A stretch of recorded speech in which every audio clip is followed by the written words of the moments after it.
Bonjour et bienvenue dans ce nouveau podcast. Et aujourd'hui, on va parler du fait que gagner de l'argent n'est pas voler de l'argent. En effet, lorsque j'étais petit, je me souviens d'une phrase de mon père. Il m'avait dit: «On ne peut pas être riche si on est honnête. Lorsqu'on est honnête, on a du mal à avoir un toit sur la tête.» Et j'ai grandi de nombreuses années avec cette croyance limitante. Pour moi, toutes les personnes qui gagnaient beaucoup d'argent, qui étaient fortunées, étaient des voleurs. Et j'ai un souvenir précis d'un journal de 13 heures sur TF1 où l'info principale dans les titres était la fortune de Bill Gates. À l'époque, elle battait tous les records, et c'était de mémoire à peu près 60 milliards de dollars. Je n'arrivais pas à me représenter ce nombre. C'était un montant faramineux. Et en visionnant ce reportage qui expliquait très succinctement pourquoi et comment Bill Gates avait bâti sa fortune, j'avais des difficultés à comprendre le message de mon père.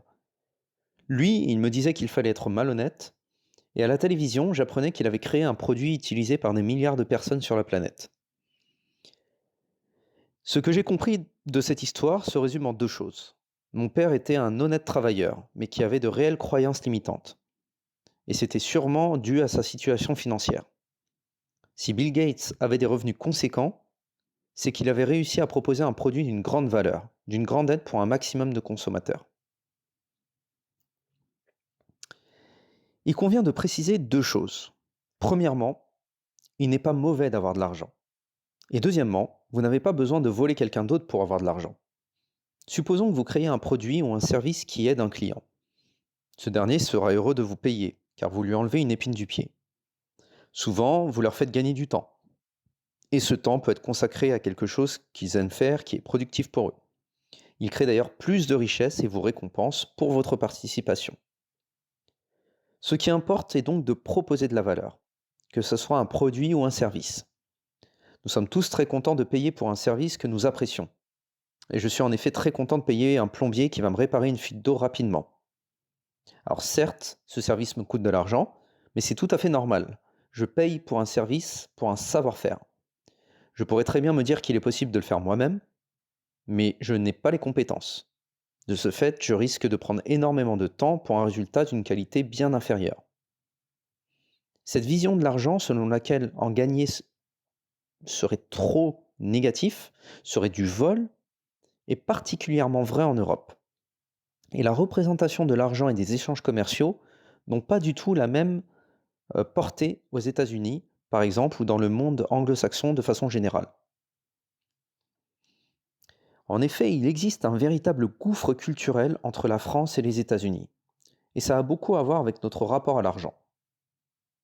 On constate que les États-Unis n'hésitent pas à mélanger argent et religion. Si vous regardez attentivement un billet d'1 dollar, vous constatez que sur la monnaie elle-même, il est écrit In God We Trust. Et c'est loin d'être anecdotique.